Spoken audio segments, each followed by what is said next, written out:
I have a 3-point plan. Part A, from the river to the sea, Israel for you and me. Part B, give peace a chance. Part C, kill everything that moves. Part A, from the river to the sea, Israel for you and me. As a Jew, what does the word Jew mean? The word Jew is from the word Judah. It is literally the same as calling you a Zionist to call you a Jew. The reason why we call the country Israel and not Zion, and this is true, is because in Arabic, and now in Hebrew slang as well, the word Zion means the male genitalia, the male member. And that's a large part of why the country today is not called Zion. Really. Otherwise, Judaism it's literally the same thing. Israel was called Judea, a lot more recently than it was called Zion. Since then, a whole bunch of other people conquered, etc. But the whole thrust of the Jewish people has always been to go back to Israel as soon as they could. That is simply a given. And whence cometh this? Well, minahar Mitzrayim et nahar Prat. Our claim to the land, as the very, very first Rashi, the primary commentator on the Bible, the inverse commentator, verse for verse, the very first one, says that the reason the Torah begins with God created the world is because the whole world belongs to God. And if God says, hey, if I want the Jews to have, if I promise to Abraham that they'll have from the river to the sea, from the Nile to the Euphrates, then that is my decision. It doesn't mean that Israel at this point, say if I were in charge. First of all, I'm somebody who 94 years after it was written still knows by heart the words to Shtei Gadot LaYarden. Do you know the song? Written by Jabotinsky in 29? Shtei Gadot LaYarden, zo shelanu zo gam ken. Shtei Gadot LaYarden, Yarden zo shelanu zo gam ken. כעמוד שבתווך לגשר, אף כחוט השדרה לאנוש, לארצי קו הציר והקשר, הוא ירדן הקדוש, לארצי קו הציר והקשר, וכולי וכולי וכולי. All right? Ending off very powerfully. אך תשכח ימיני הבוגדת, אם אשכח את שמאל הירדן. אך תשכח ימיני הבוגדת, אם אשכח את שמאל הירדן. I am a Jabotinskyite. More than that, I'm an Abrahamite. I'm a Torahite. The Torah says that the Jews own from the Nile to the Euphrates. Ergo, if I were in charge of the Jews of Israel, I would say, this is what we believe is ours. I would also state very, very clearly, remember part B is give peace a chance, I'm really in favor of the whole peace thing.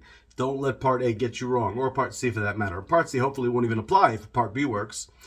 But as part of this part A, it should, if it were explained in 1949 by Ben Gurion, listen, neighbors around us, we want peace with you all. We will not conquer a single centimeter that isn't ours. But you have to understand the way things work. If you attack us and we need to defend ourselves, then certainly we will take the territory. And because it's a demographic issue to absorb those people, you, with whatever territory we allow you to still have, will have to deal with those people. Really simply. In 1967, Israel, and this is not doable today, nor was it doable in 1967 if it had not been explained beforehand, at least less doable. In 1967, at that point, Israel would have simply taken the Palestinians of today, who were once really Georgians, Jordanians and Egyptians, would have taken them, pushed them a little further into Egypt, pushed those a little bit further into Jordan. They both have vast, large countries, and even if they didn't, that's not our problem. and take that territory, which obviously we require as defense, as the war proved. And B, we announced beforehand that we believe this is ours. People understand the constant belief. They understand that the Jews are the Am HaNetzach, the oldest people in the world with a non-stop tradition going on until today. The people of the book, they understand all this. For us not to act, for us to not say it openly, comes across as hypocritical and questionable. If you don't believe it's true, then what's going on with this whole Zionism thing? So, part B, give peace a chance. My little alarm thingy here is going to ring, so give me a moment. Part B, give peace a chance. Okay. Do you know that today, nearly 30% of Israeli citizens with the right to vote, some don't have the right to vote in East Jerusalem, it's an iffy situation there, but approximately 30% of Israeli citizens are Arabs. Simply as that. There's an additional, not insignificant population in Israel that is not Jewish. Not Arab, not Jewish.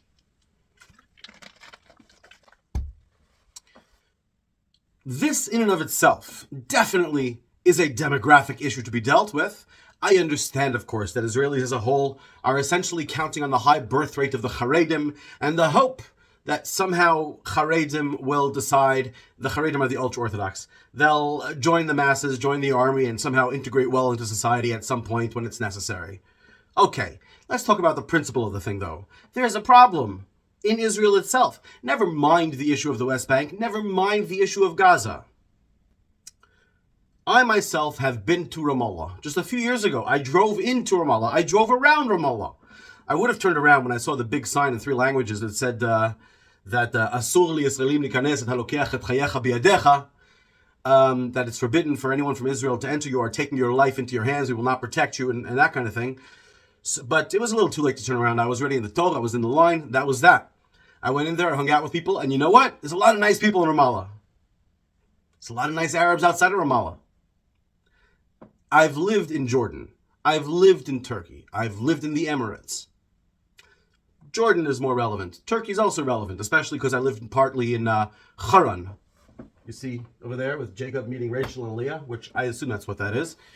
In Haran, where Abraham was from, where Sarai was from, Sarah, Abraham, where Rebecca, Rachel, and Leah, and Bilhah, and Zilpah, and 11 other 12 tribes were born in Haran. That Haran. And over there, it's pretty much all Arabs.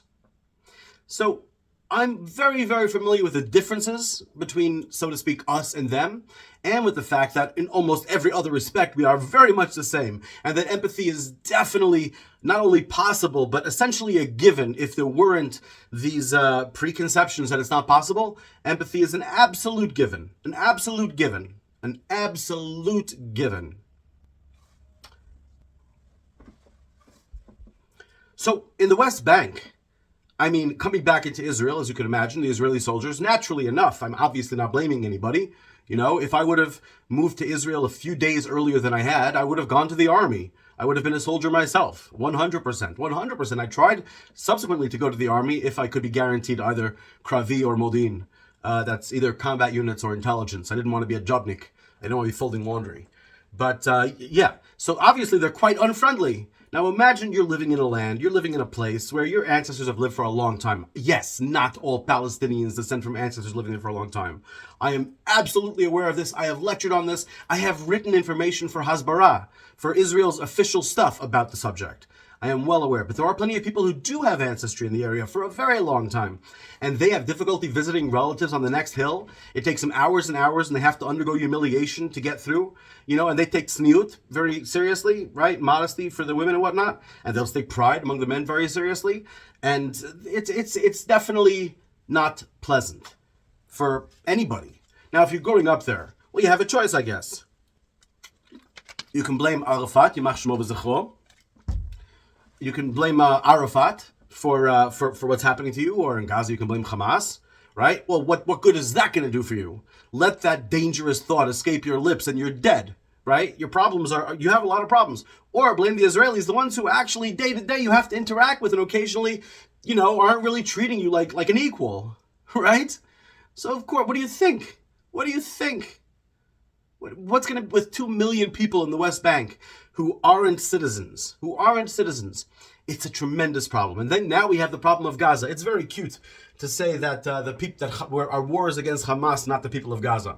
Listen, I was once stopped on my way back into Israel from overseas because I had in my case videos that said jihad for kids.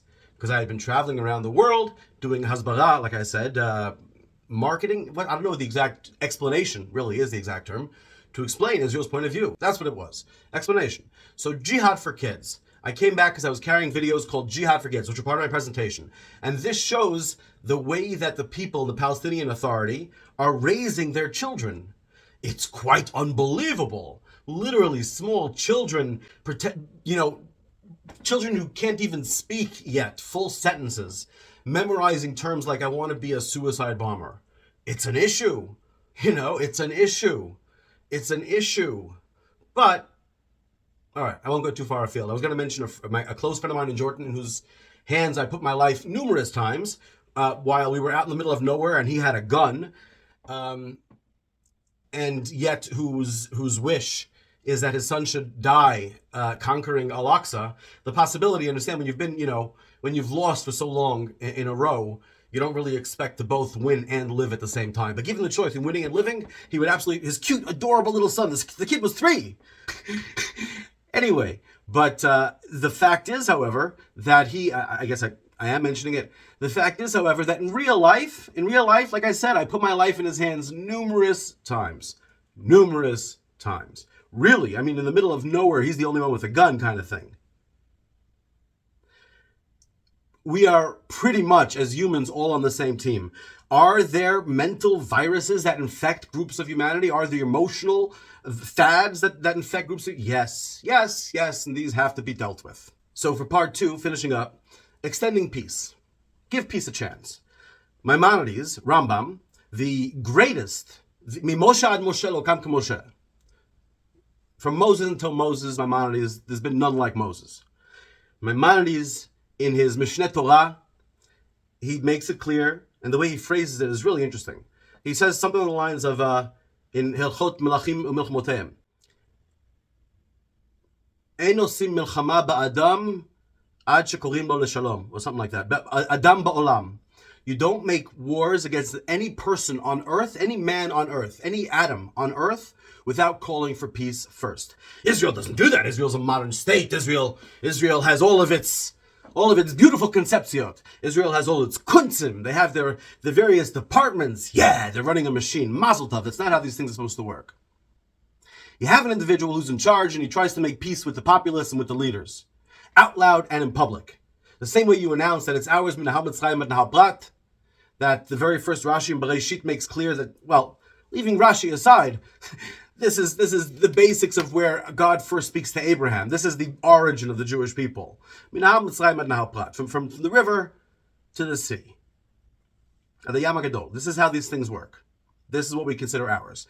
And vis-a-vis the local Arab population, that's a separate issue. Right now, the local Arab population seems to be dealing very well with Israelis. And my experiences have been that Israeli Arabs have been becoming more and more Israeli, essentially. That's an issue. That's definitely an issue. It's a demographic issue that I brought up already. The issue of the West Bank and Gaza and of other areas, these are the larger issues. So, with regards to these areas, the West Bank and Gaza right now, as you all know, are 2 separate issues that have to be dealt with separately. But let's deal with the harshest issue of all, Gaza. Well, we offered them the opportunity to play Gandhi. We offered them the opportunity to actually teach us a lesson. We offered them the opportunity, the people of Gaza, we offered them the opportunity to hand over the captives. And by the way, of course they could. The people, if they actually got together, they need somebody to represent their voice. They need an individual to speak on their behalf.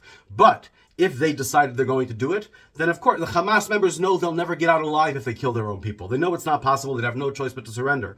And as for the Hamas leaders themselves and the Hamas soldiers themselves, easy. Turn yourselves over to The Hague. If you announce that you're turning yourself over to The Hague, Israel can't kill you afterwards. You know they can't. Turn yourself over to The Hague. For real. You're worried about a life sentence? You more than anybody else knows there's no such thing as a life sentence. Right? Sinwar, you know this personally. There's no such thing as a life sentence. Nothing in this world is guaranteed. Not because you'll be able to get out in some kind of weird hostage thing. Obviously, we're getting you into prison to get out hostages. That's not how it's going to work. but because big things are happening in the world now. And we don't know what the future holds, and it kind of stands on you. But you can escape the immediate death that you know is coming really quickly. You can escape that, possibly, probably, actually, if you give yourself over to the Hague. But it's not you that I'm talking to. It's to the people of Gaza in general that I'm talking to. I'm just letting everybody know that there's a way out of death for everyone here, including those of you who planned this horrible attack and have such sick, demented minds that in your grand misunderstanding about how Jews operate, thought that this would decrease the masculinity of the people of Israel. You thought that you would make us into a group of Nebuchs again, Nebushes. My, how grandly you misunderstood the Jews. The Wiedergutmachung of 51 might have gotten to you. As Menachem Begin said, and as Bograshov said, the Wiedergutmachung is where Israel made peace with Germany. We never should have done that, but I guess I'll get to that in part 3. The issue of the Bechiyah Dorot, of crying tears for generations because of failing, because of being Yefei Nefesh, because of failing to do what needs to be done, what has to be done, what's supposed to be done, what's morally right and necessary to do. But for part B, calling for peace, let me tell you, I myself would live in Gaza for the next 5 years as a semi-guarantee of their security. I don't know that it would help much, but yeah, I'd be willing to put my life on the line if I believed, of course, that this was taken seriously, that they really could play Gandhi, that they really could, that they really could. At this point, I don't know how they would do it, but I'd like to have the chance to talk to them and see if they could do it. But if they really could actually surrender, publicly give up the fight for the sake of staying alive. No one's forcing them to convert. No one's taking their women. And they get to stay alive. More than that, we don't promise. It's eminently doable.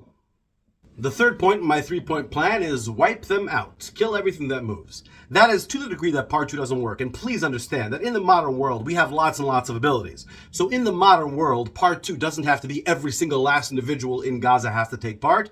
We have ways to separate the good guys from the bad guys. Not entirely, not purely, not 100%, but to a large degree. We do have that ability. People do, individuals, families, and tribes have the ability to surrender. They have the ability to be nonviolent for the sake of nonviolence, to be an example better than the Christians of turning the other cheek. As Jews, we might say, turn the other cheek. Who's been slapping them? Well, like I said, you have to understand that from their perspective, their lives have been, for a lot of them, really shitty for a really long time. And it's dangerous as hell for them to even imagine that the fault could be Hamas or among them. And those people that are willing to think that are already killed by Hamas. They're already dead. It's only people with healthy survival instincts that, of course, gotta hate somebody for how crappy things are, so they hate I get it. And we can fix that with a bit of education, with a bit of friendly education, with a bit of meeting, with a bit of in a safe environment, etc., etc. But the point is, and like I said, I'm willing to go there myself. Our goal absolutely needs to be clear before the entire world, before all the governments, all the leaders, and all the individuals, without propaganda nonsense, without propaganda nonsense, without sound bites, without lies, and total and absolute truth. Offering real and absolute peace and letting people know the consequences of not accepting that. In the early 1950s, most of the people of Israel, most of the people in the Knesset, and the greatest man in the Knesset, Menachem Begin, was actually kicked out of the Knesset for a while because of this. They said that under no circumstances will we engage in Wiedergutmachung mit Deutschland. Wiedergutmachung means making everything nice again. A few years after the Holocaust. Ben Gurion, I won't speak negatively about him, not too much anyway. Compared to Menachem Begin, I'll trash Ben Gurion through the mud. But he was a very important person in our history, and, Fodobim Kamo Munach. He deserves what respect he has. But Ben Gurion made that decision that we should accept money from Germany. Jewish blood was cheap. Chaim Bograshov, who was very much a leftist, an anti-Yiddishist. Chaim Bograshov was the modern Israel. Chaim Bograshov, a member of Knesset, who has a street named after him in Tel Aviv. Serious fellow, very much not from the religious group, very much not from the right-wing group. And he said, there's no way we can make peace with Germany now. We are at war with Germany. You have to understand, until that point, Israeli passports were stamped valid for all countries except Germany. Israel was in a state of war with Germany. Bogushov said, and you can read this in Knesset protocols, that as soon as we learn how, we have to have tzanchanim. Seriously, we have to train paratroopers in order to destroy Berlin and Munich ad hayesod bam, to their very foundations. It's obviously too late for this. There's no such thing as changing the past. Obviously, today there is no guilt in the young people of Germany, etc., etc., etc., etc., ad infinitum. However, the fact that we did allow Jewish blood to get away so cheap caused the most dangerous day, the most deadly day for Jews since the Holocaust. This time, we cannot allow it to get away cheap. We cannot, but the only way that we have both the technical ability and the moral ability and the agreement of planet Earth is if we state very clearly our 3-point plan in advance, in detail. And then, like King David did, you get rid of everyone you got to get rid of. Every single bad person left, you completely and utterly wipe them out as vengeance. Sure, practical reasons too, but let's not call it that. I'd rather call it vengeance for October 7th.